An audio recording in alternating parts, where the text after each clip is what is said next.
Hai teman-teman, ini adalah video pertama aku. Di video ini aku mau sharing sedikit ya dari pengalaman aku.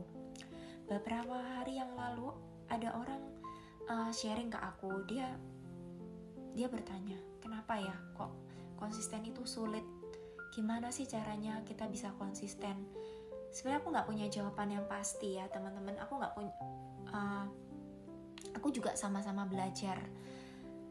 Tiba-tiba ada firman Tuhan yang ingatkan aku di Galatia 6 ayat 9. Janganlah kita jemu berbuat baik, karena apabila sudah datang waktunya, kita akan menuai jika kita tidak menjadi lemah.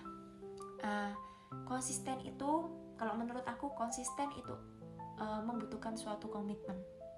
Mungkin ketika saat itu kita lakukan, kita berusaha dengan itu, kita nggak akan pernah jauh dari perasaan. Mungkin bisa sedih, marah, kecewa, takut, bahkan putus asa. Itu mungkin dalam ketika kita mau komitmen untuk konsisten itu akan terjadi, dan hal itu manusiawi banget teman-teman.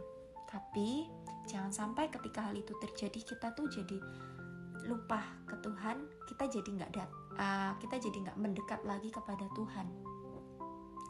Karena ini menurut pengalaman pribadi aku juga ya, kita sulit untuk konsisten karena kita ini terlalu fokus dengan hal-hal yang menurut planning kita, rencana kita itu belum terjadi, dan kita merasa Tuhan itu belum melakukan apa-apa untuk atas hidupnya kita, dan kita seringkali lupa untuk hal-hal yang justru Tuhan kasih ke dalam hidupnya kita, teman-teman. Aku percaya teman-teman pasti banyak berkat-berkat kecil.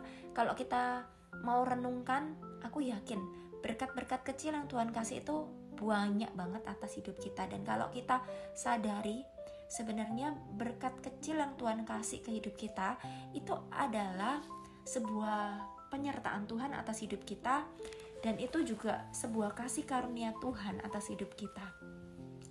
Dan aku percaya juga kalau kita mulai memperhitungkan hal-hal kecil itu, iman kita ini akan perlahan-lahan akan diubahkan Tuhan. Bahkan cara pola pikir kita itu akan berubah. Kalau kita mungkin sebelumnya kita mikir rencana kita belum tergenapi, oke. Itu pikiran yang manusiawi juga. Tapi aku juga percaya kalau iman kita perlahan-lahan dipulihkan sama Tuhan,